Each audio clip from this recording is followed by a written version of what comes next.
ashabihi ajma'in, amma ba'd. Inshallah, we've just had the first session of the recitation of the Musnad of Imam Abu Hanifa rahimullah. We've covered approximately 150 or so hadiths, or near enough that particular mark. What I'm going to do for this particular session until Salatul Isha is just pick out a few hadiths and inshallah talk about these hadiths as we have a more bigger turnout, especially from the awam. So I think it'll be of more beneficial that if I pick out a few hadiths and inshallah talk with regards to that. Now, one of the first hadiths which I'm going to mention is this hadith.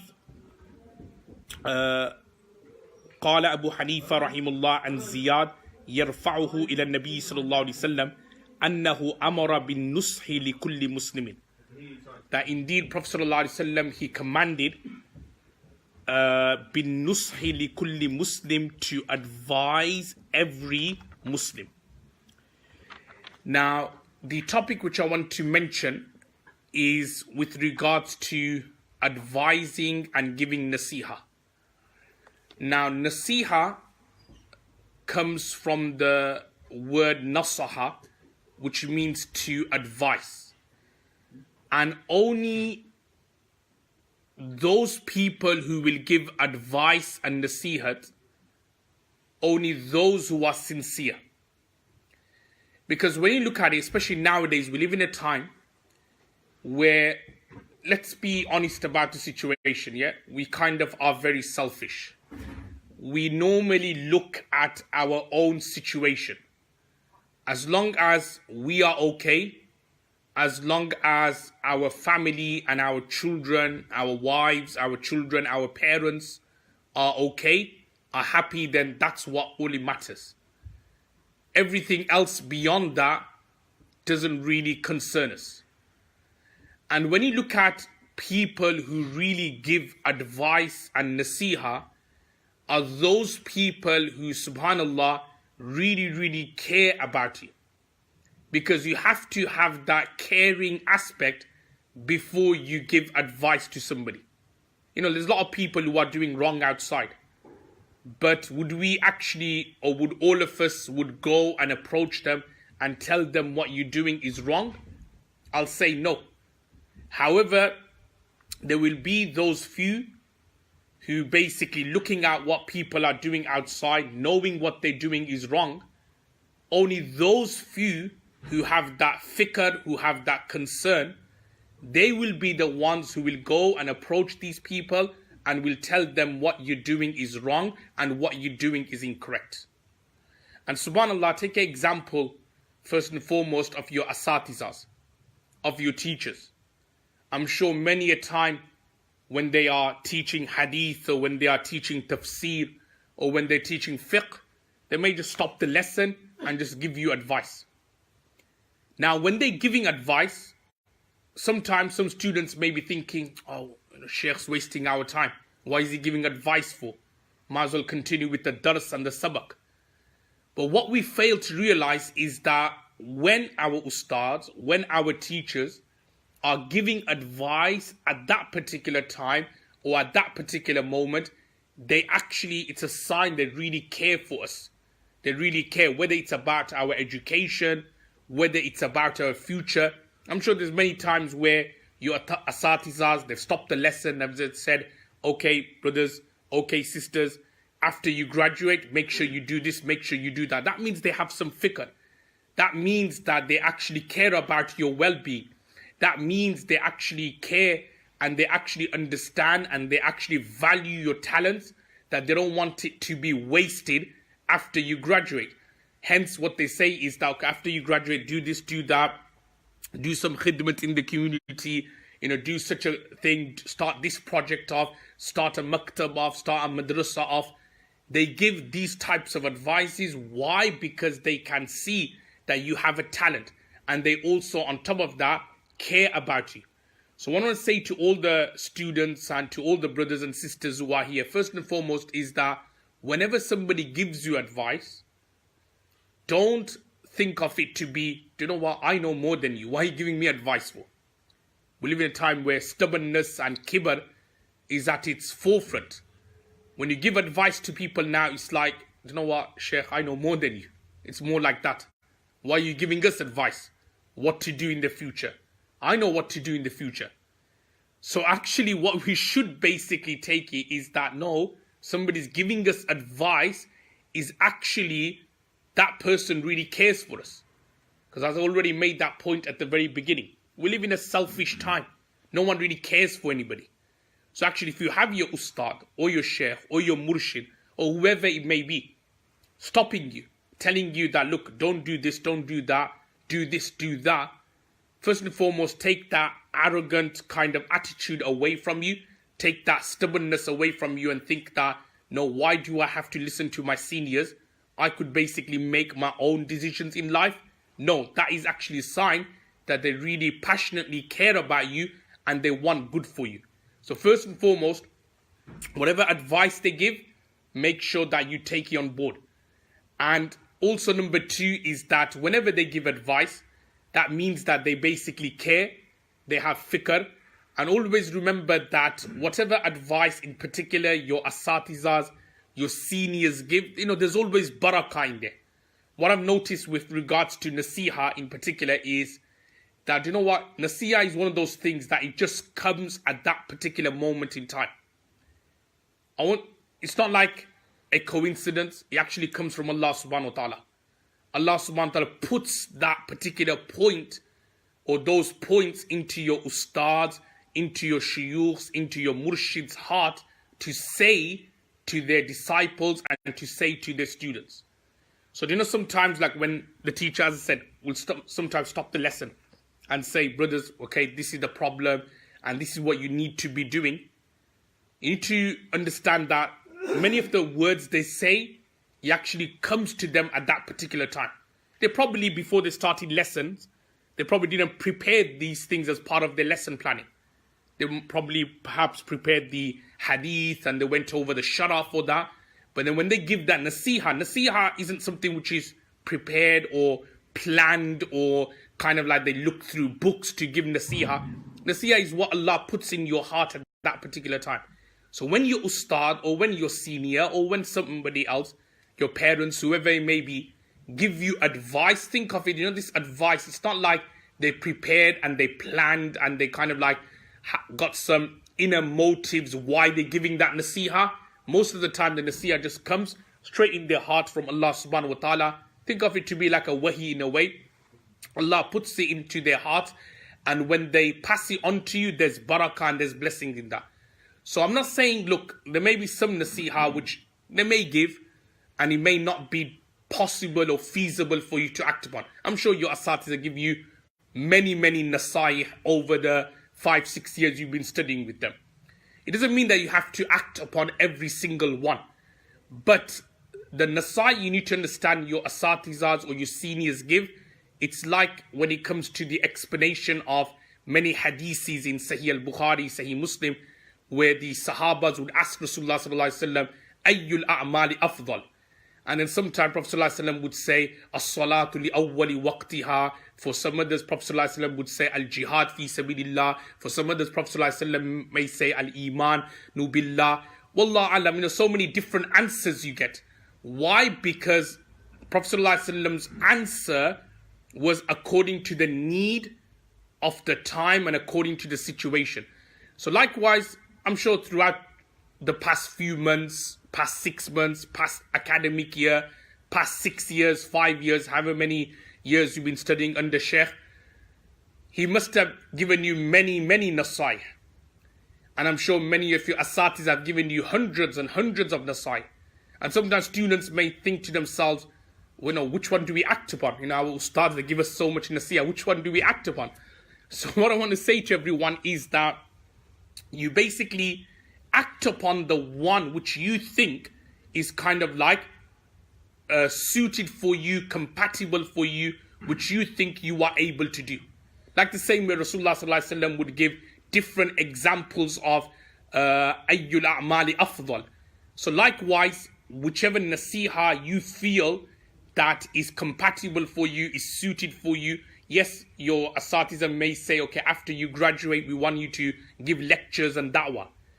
But remember, lectures and da'wah is not everyone's cup of tea. Not everybody can give da'wah or lecture.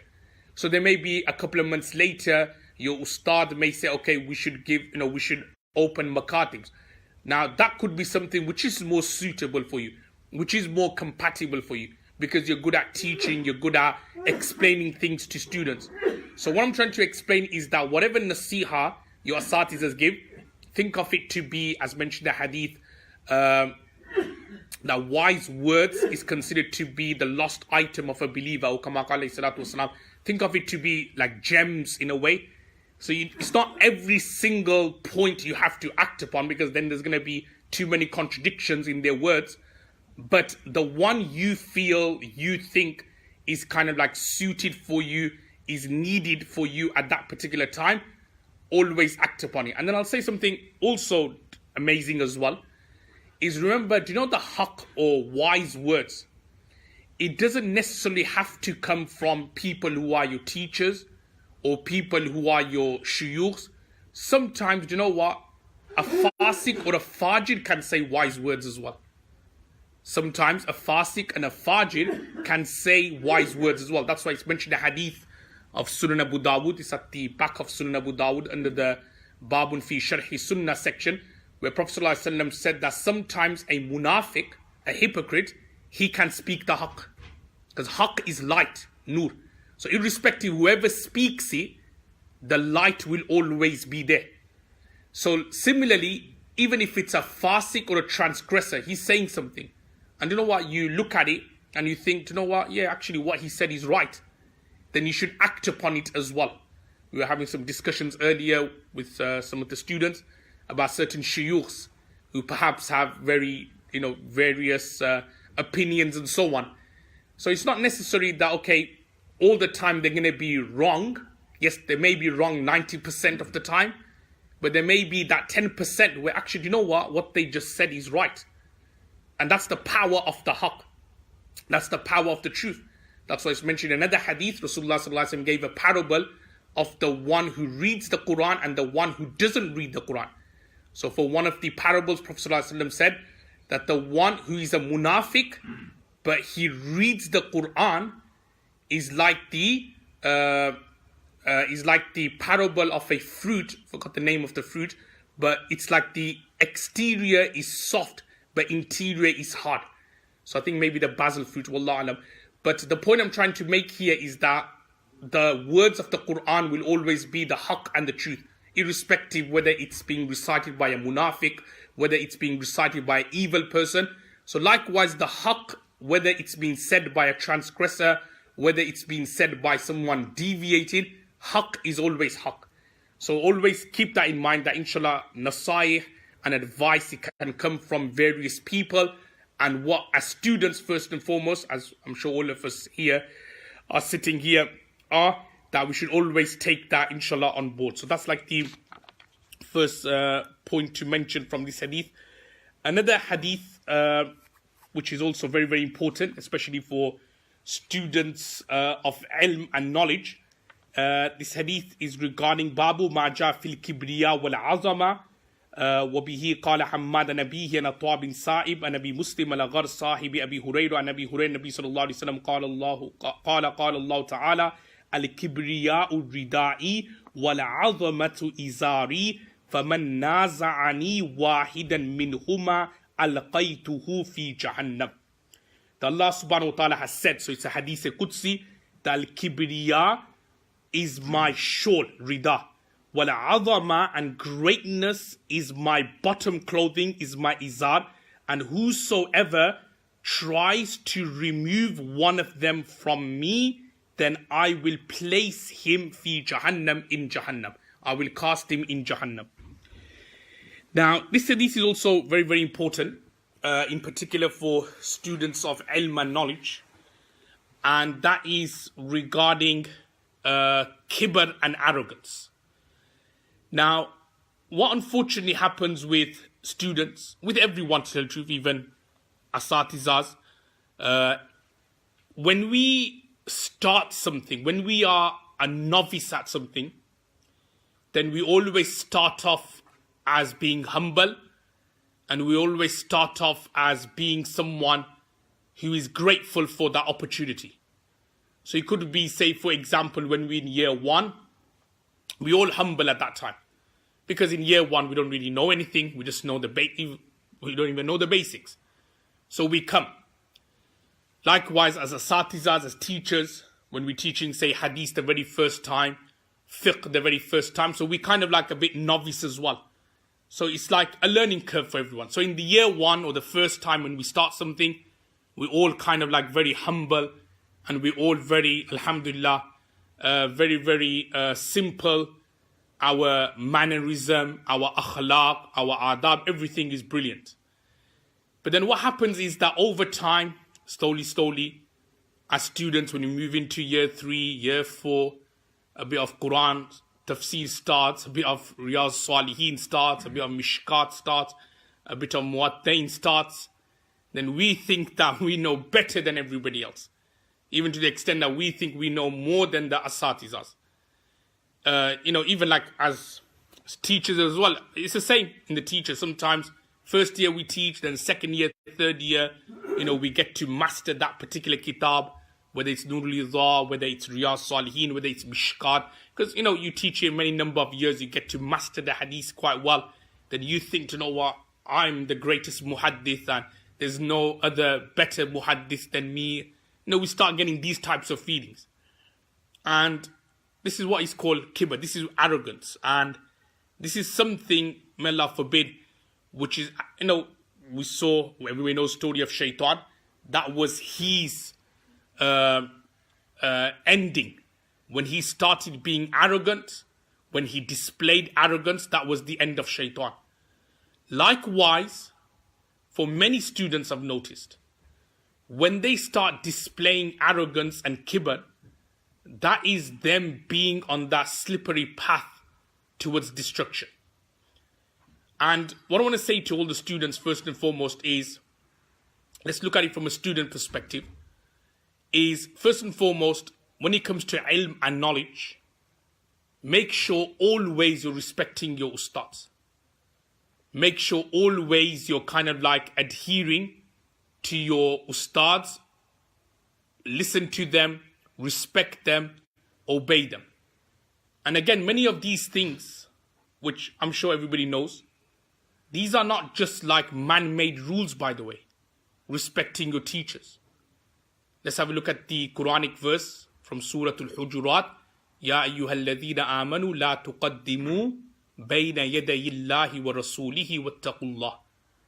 So if you look at the Shari Nuzul of that particular ayah, there was a disagreement between Abu Bakr radiyallahu ta'ala an and Hazrat Umar radiyallahu ta'ala an with regards to the Banu Tamim. There was a delegation from the Banu Tamim. Who should they make the Amir? Who should they make the Amir? So there was a bit of ikhtilaf. Abu Bakr radiyallahu ta'ala anhu suggested that we should make Aqra bin Habis the Amir, whereas Umar radiyallahu ta'ala anhu, he suggested that we should make Qaqa ibn Ma'bad the Amir. So there was like an ikhtilaf to the extent that voices were raised in front of Rasulullah sallallahu alaihi wasallam. Then this ayat was revealed. Rasulullah sallallahu alaihi wasallam was there, but before Rasulullah sallallahu alaihi wasallam allowed them to speak, they were speaking, there was a commotion, this ayat was revealed, and Allah subhanahu wa ta'ala says that La tuqaddibu, do not do things before bayna yadayillahi wa rasulihi, before Allah and His Messenger sallallahu alaihi wasallam. And from there the ulamas derive that when it comes to your teachers, make sure you don't do things before your teachers. Just basic adab. So for example, if we are eating together, don't start eating before your teacher.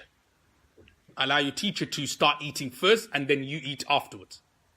Likewise, when it comes to talking and speaking, don't speak before your teacher speaks.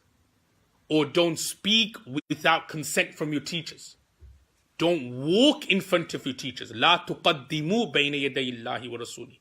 Don't walk in front of your teachers. So many adabs, all these points are all derived from the Quran, by the way. These are not man-made rules. These are not just rules the asatizas or the teachers implement in a madrasa because they want control. Because I think that's another problem which many of the students think, that these rules are there just to control the students. It's not that. These are all rules derived from the Quran and from the Hadith. Even in the next ayat, Allah subhanahu wa ta'ala says, لا ترفعوا أصواتكم فوق صوت النبي. Do not raise your voice over the voice of Nabi sallallahu alaihi wasallam. So again, the Shan Nuzul can also refer back to the story which we just mentioned now, that in front of Rasulullah sallallahu alaihi wasallam, Abu Bakr radiyallahu ta'ala an, Umar radiyallahu ta'ala an, they kind of raise voices. So again, this is not something which is right and correct to do in front of your ustad. So in front of your ustad shouldn't be like raising your voice. Yes, you may speak, but you need to basically speak in a humble way, in a tone which is, obviously it doesn't have to be too low that the ustads cannot hear, but has to be in a respectable tone. Some students, we have a student in Darul Ilm as well. His name is Hussein. He's got a habit of speaking loudly. He's just like one of those students. They just got the natural tendency to speak loud. Anyway, obviously he doesn't mean any disrespect. So you get some students who are just naturally loud. So when they speak, ustad, it just seems very rude. So you get some types of students like that. So my advice will be to those students is that you need to, calm yourself down in a way. When you speak in a way that basically it's respectable. Sometimes we may get a bit excited and we call out to ustad, but if it's loud, then it may be perceived to be something which is rude. So therefore you have to make sure that the adab and the etiquettes are always maintained. So going back to what I mentioned about respect, so respecting teachers, not to speak loudly in front of them, not to walk in front of them, addressing them in a nice way, respectable way. And tell the truth, this is not a usul just for addressing your teachers, but this should be for everyone. In our madrasa, Darul Ilm in Birmingham, I'm actually quite strict with the students in terms of when it comes to the old ustads, everybody respects them. I think everyone will respect the old ustad. So Mufti Saab, Maulana Saab, Hafiz Saab, that's fine. But I've noticed this tendency, I'm not sure about here, but I've noticed this quite frequently in our UK, is when it comes to other ulamas who are not the ustads, then they don't address them respectively. It's like, brother. It's like, if he's a mufti, then Maulana. Well, I get quite strict on our students just based on that, because addressing ulamas, addressing anyone for that matter, very, very important that there has to be a level of respect. There's a hadith which can be found in Tirmidhi, also in Abu Dawud as well, that there were some traders, commissioners, and the people of Medina Munawwara used to call them Samasira. Samasira, which wasn't a nice name to call traders. So when Prophet ﷺ found out, he said to them that no, we'll call you with a name which is more better than that, which was Ya Ma'shara Tujjar. Ya Ma'shara Tujjar. So they were given this name of Samasira, which means someone who's like commissioners, brokers, but it wasn't a respectable laqab for them. So Prophet ﷺ, he changed that and he called them Ya Ma'shara Tujjar. So what we can derive from here is that whatever occupation, even if someone's a doctor, we should call him Dr. Saab. Someone's a lawyer or a barrister, then yes, you should give him that respectable title. But likewise, if someone's a alim deen, we should also give him that respectable title as well. Yeah, we shouldn't call him brother so-and-so, Maulana Saab. And also use the word Saab as well. This Maulana. Sometimes, why can't you just add on the word Saab? Mufti, add on the word Saab at the end. So these are just like respectable titles. And again, this is not just for your ustads, by the way. Because at the end of the day, if someone is an alim Madin, do you know what? Even though, okay, fair enough, you may think to yourself, do you know what? I know this guy. He spent 6 years in alim class, but he doesn't know the fa'ala gardan. Okay, forget this. Just put that to one side. He doesn't know fa'ala, or he doesn't know the majhul gardans, whatever. Just the mere fact that he spent 6 years in a madrasa, that in itself deserves respect. Try to do something for 6 years. You'll understand how difficult it is. In particular, if you don't know anything, and then you stay in a madrasa for 6 years, not knowing anything, that in itself deserves respect. At least he stayed there for 6 years. So at least just based on that, he deserves a bit of respect. And sometimes it could happen that I've noticed that sometimes it's about also encouragement as well. Because, yes, fair enough, we may know a lot of alims who perhaps are not practicing and they may not know anything. But I've noticed sometimes if you give them a bit of respect and say, Maulana Sahib, and just give them a bit of dignity, then you know what, they feel bad inside. They think, you know what, look, people know me as Maulana Sahib, I don't know anything. Then you know what, then they sort themselves out. They feel a bit like guilty that they spent 6 years, they didn't spend their 6 years properly. Somehow they managed to get on the stage for graduation and they've got their, pagadi and their turban and they got the certificate. Somehow it happened. But then now they're feeling a bit guilty. So if you kind of like chastise them and say, oh, you're not worthy to be an alim, then you know what will happen is they'll go further away. And that's why you see many of the, I'm not sure about here in Melbourne, but we have this problem in the UK.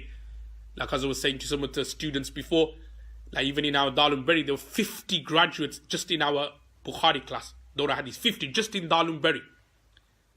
And I said to someone, I don't know where most of them are now. I don't know where most of them are. That's just in Darul Ilm. And Darul Ilm, you get 50, 40 every year. Then you have Darul Blackburn, you have London, even in Birmingham, we have 2-3 madrasas, 10, 12 people graduating yearly. That's the smaller ones. The bigger ones get around 50, 60. Dewsbury, all these other places. Where do they all go? Where do they all go? So now the point I'm trying to make is that if they all graduate, obviously not everyone's going to be perfect. So if they're all graduating and we're chastising them even further and say that, oh, you don't know anything, you're bad, you're evil, and so on. I know what you do, you know what? They're going to get even further away from helping the deen and doing khidmat. And that's why you see many of them, when they do graduate, they just literally disappear in thin air. You hardly see any of them at all. And when you do see them, it's like the beard's gone, especially sometimes with the alimat, niqab, everything goes. And it's like they've become like ordinary people. So now the point I'm trying to make is sometimes, yes, they may not have been ready to be an alim when they were young. But then if we chastise them and start calling them bad names, then they're going to be further away from these circles. So what we should do is that just call them Maulana Sahib. If we have some functions, Khatm Bukhari, don't worry, just give them a bit of izzat. This is what we do now, Darul Ilm. Whenever we have a Khatm Bukhari, we just invite all the alims. Even though some may say, oh, well, he's not even a proper alim. It doesn't matter. Just give me an invitation card, Maulana so-and-so, Sahib, please come to our Khatm Bukhari. They get a bit happy, they come. And then inshallah, Allah subhanahu wa ta'ala may accept their du'as, or whoever comes to these events, Allah accepts their du'as and Allah subhanahu wa ta'ala guides them onto the straight path. But the point I was trying to make is about respect, very, very important. Adab, very, very important. Taking away that arrogance and that kibr that, no, only these people will call them Maulana Sahibs and the others we're not going to call. No, this is, classic arrogance, right? Everyone's, part of that group. We should respect each other.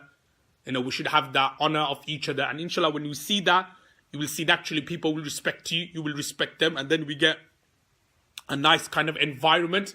Otherwise, what will happen is that when we start saying some are better than the others, then constantly within the ulama group, there's always going to be envy. There's always going to be conflict. And when ulamas are constantly bickering with each other, I'm sure it happens in all cities and all towns and all villages all over the world, then you don't get any work done. Any good work, any khidmah of deen would not be done whatsoever. So that's also very, very important as well in terms of adab and respect. Also another hadith which is mentioned here about softness. So I'll just read this hadith. Abu Hanifa, قال Abu Hanifa and Ziyad and Usama bin Sharik قال شهدت رسول الله صلى الله عليه وسلم وَالْأَعْرَابُ يَسْأَلُونَهُ قَالُوا يَا رَسُولَ اللَّهِ مَا خَيْرُ مَا أُؤْتِيَ الْعَبْدُ. What is that good which has been given to the servant? قال خلق حسن, i.e. good manners and good akhlaq. Now, another key point, this will benefit everyone, students and also the general public as well. Good manners, good akhlaq. Now, good manners, good akhlaq, it's a detailed topic. It's actually becoming more of an issue nowadays where a lot of the deen is just based on zahir and is based on the apparency. So everybody assumes nowadays, in particular, you have a beard, you're praying, your 5 daily prayers. Don't get me wrong, they're very important as well. That this person is a classic role model. This is what Islam is. But then behind closed doors, in terms of how he's at home, whether he's beating his wife up, whether he's abusing his wife or his children, for that matter, then we just brush that under the carpet. We don't even think that to be important. As long as he's praying salah and these things. No. Islam is a complete package. Yes, there is the apparent side and there's also the interior side to Islam. There's actually a Quranic ayat which I would just like to make reference to. Allah subhanahu wa ta'ala says in the Quran, قالت الأعراب آمنا قل لم تؤمنوا ولكن قولوا أسلمنا. When we look at the cause of revelation of this particular ayat, this ayat was revealed regarding the Banu Asad. Now the Banu Asad, they were kind of like a very funny tribe living in Medina Munawwara at that time. They were funny in terms of they used to go around and they used to say Amanna. They used to say that we believed.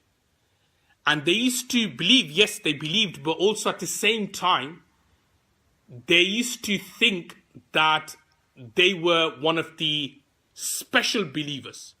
In what way?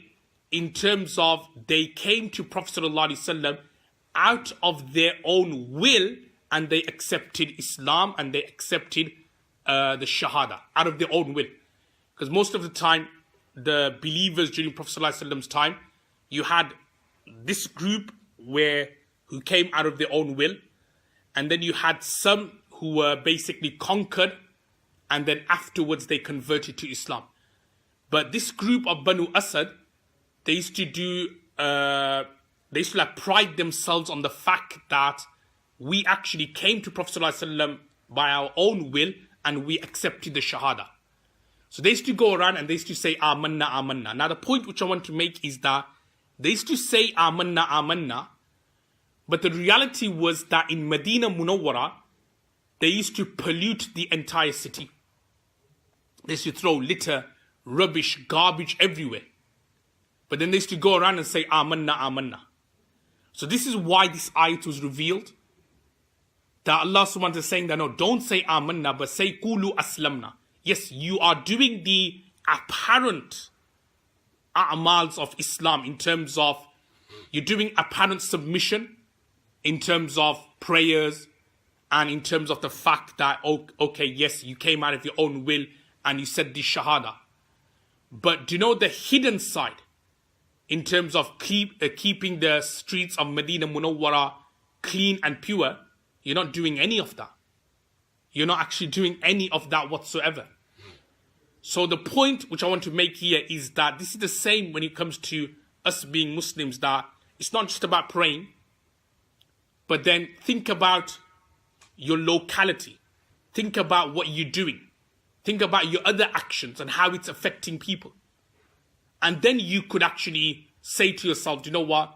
You're a believer and you're a Muslim. You have submitted to Allah's commands and also at the same time you're a believer as well. I'll give you an example of a story recently. It happened in a foreign country. And I'm not going to say which country. But also at the same time, it happened in a country where perhaps the laws are not that strong. So I myself was traveling with 3 other people, 2 alims, and there was another brother, mashallah, very, very practicing in terms of, it goes back to the hadith of Prophet ﷺ said, even though the hadith is regarding the Khawarij, the time will come when they would pray and they will make your salah look insignificant to this. The hadith, يَحْكِدُ أَحَدُكُمْ صَلَاتَهُ وَصَوْمَهُ, and so on. And Prophet ﷺ said that they would come out of Iman like the same way arrow goes past a target. Anyway, I don't want to delve into that hadith now. But so as I was saying, that a practicing brother and two alims as well, mashallah, who, when I look at my prayers compared to them, same example, my prayers probably insignificant compared to this in terms of their khushu and their practicing. The point which I want to make is that alims, practicing brothers, traveling with them, driving ridiculously, like proper ridiculously, like I'm not sure what the speed limit was, but it was like twice, if not 3 times high, driving ridiculously. So obviously they got stopped over by the police. When they got stopped over by the police, then they're like arguing with the police guy, like, no, we weren't doing this. It's so obvious. Like practicing, they're arguing with the police guy that, no, we were below the speed limit. Obviously, they were lying. I was just there at the back thinking, okay, what are you guys doing? Just admit it, it's so obvious. Arguing this and that. Then obviously the police guy gave them a fine, like a ticket, whatever you call it, speed fine. And then they kind of like, when they were driving off, the guy took the speed fine whilst he was driving off, and he threw it out of the window. And they were just all laughing away. And I was thinking to myself, Ajib, look, you are alims, you're practicing, you're driving ridiculously, you're supposed to get punished, you got punished, and then whilst you're driving off, you throw the speed ticket away and you're laughing as though you've done something cool. And then this is the exact example which I want to make about Islam and then being practicing. Yeah, it's not about, as I was saying, their prayers perhaps, their a'mal wise, will probably put everyone to sleep here. But that's the point I'm trying to make. It's about, okay, the way you're driving ridiculously, you're causing danger to everybody who was in the car. You're also causing danger to the pedestrians, to other road users. Where's the adab there? Where's the, iman there? Your example is exactly same as the Banu Asad, is to go around Medina Munawwara, pollute all the streets. What you're doing is also very similar as well. You're polluting the air with your ridiculous way you're driving. Then on top of that, you're being reckless, you're being negligent. You're doing the exact same as the Banu Asad did. But then as soon as the next prayer came, Jamaat Khana, they were the first one there in the first row and praying Salah with khushu. And this is the problem which we need to really, really sort ourselves out on. That is that, yes, prayers, don't get me wrong, I'm not trying to say, Nauzubillah, that, their prayers are wrong, no. But it's the complete package. Now, where do we get that complete package from? This is where it's important that we learn about our deen. And like I said at the beginning of the Maqra, it's also important that we put into practice what we learn. So all the little things which I've said today, please make sure that we kind of like put into practice. Islam shouldn't just be about the zahir and the apparent. It should also be about the inner part as well. Akhlaq, manners, do something for your community. Help your community out. As I mentioned before, whether it's like community initiatives, projects, okay, giving da'wah, all right, even like with non-Muslims as well, they're also in need of hidayat. Yes, when they pass away, we can't pray for their hidayat. Everybody knows the rule. But whilst they are alive, we should always strive for them. Prophet ﷺ kept on giving da'wah for 23 years of his life. It was only when it was sealed that they are not going to believe, only then Prophet ﷺ perhaps started cursing them or started, not praying for them. But before that particular decision comes from Allah subhanahu wa ta'ala, they are also in need of guidance as well. So we should try to give them da'wah, whatever possible. If we can't give them da'wah, then at least, the very, very least, do initiatives where we can win over their hearts. Whether I gave examples before of food banks, which I'm not sure how popular it is here in Australia, but I'm sure there's a lot of people who are homeless, or if not, there are people who are here in Melbourne. Perhaps they're not homeless per se, but they're definitely within the range of poverty. So, I'm sure, look how much food we eat every single day and how much leftover food there is. Or if you go to your local Aldi here, I'm sure there's always cheap food you can buy. So giving them some tin food and so on. And then these things open up their mind. And then eventually, it may not be now, it may not be next day, it may be 20 years down the line. But eventually what will happen is that they will inshallah get that guidance and so on. Like we went over the other day in the madkhal of Prophet ﷺ making dua for the people of Taif. If you remember, one of the benefits of dua, we were mentioning one of the justification of duas. So he was like, Prophet ﷺ, after making effort on them, only then Prophet ﷺ then afterwards made dua. So there's two things. One is that, yes, we make dua, but dua isn't the equivalent of the amal. We should strive as well, and then we make dua. So it shouldn't be like, okay, we just sit in the masjid and let's make dua for the non-Muslims that Allah gives them guidance. No, we should go out there, give them hidayah, give them guidance. All right, if we can't give them guidance, little things like food bank and other initiatives, slowly bring them closer towards deen. And then we make dua to Allah. Oh Allah, make this as a zariya and as a means for them to gain nearness to Allah subhanahu wa ta'ala. So things like that, inshallah. But as I was saying about this hadith, good manners, good akhlaq. These are very, very important for alim deen, for a scholar to have good manners, good akhlaq. So this is also very, very important as well. And I'll just mention one more hadith, and then again this hadith here about Babu Ma Ja fil birri wal ithm. I think Mona Tahsin Sab recited it in the first session.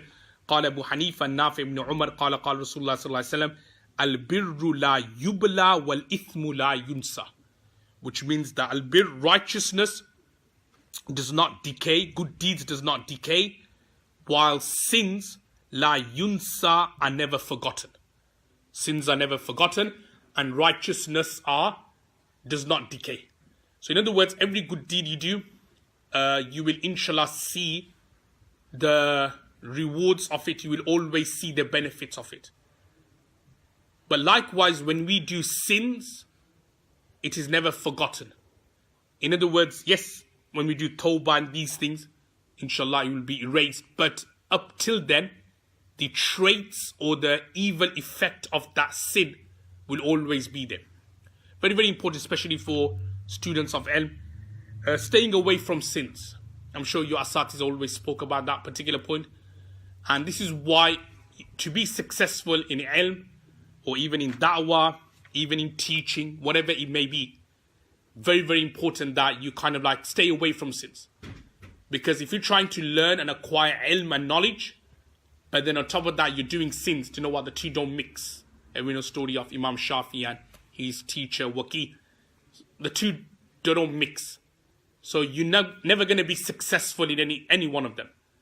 So it's very, very important that ilm and then staying away from sins. Now, how do we stay away from sins then? SubhanAllah, this is one of the beauty of boarding madrasas or being engaged in the community, is when you do work for community or when you're doing khidmat of community, then what happens is that you're staying away from sins because you got so much things to do. So for example, you may be teaching, so fair enough, your morning and your afternoon goes on teaching side. But then what do you do after 4 o'clock? What do you do after 5? Now, if you don't have something to do, whether it's like teaching in a maktab or doing some extra classes, whatever it may be, mutala, takrar, then you know what, with social media around, with Facebook around, with other things around, it's very easy to get on to contact with wrong people, people from opposite gender, whatever it may be. And then you see that by doing sins and incorrect things, that is, then the barakah of the ilm then goes away from your heart. So you then come next day to class and it's like, you know, the previous day's lesson is like kal adam, it didn't exist, you forgot everything. Yeah. So, and that also goes for teachers as well. Those who are teaching, I think it's more important, I'll say, for the newer graduates of the madrasa, of the institution, I'll say. Because yes, I know whilst you're studying, where you're kind of like very restricting, and there's a timetable, and there's lesson after lesson, and there's extra durus. But then what happens is that when we graduate, it becomes a problem. Because all those hours, we don't know what to do in that situation. So we may just be doing a bit of maktabi and there, a bit of teaching here and there. And fair enough, 2-3 hours extra maybe on the mutala and on the preparation. But what do you do for the rest of the day?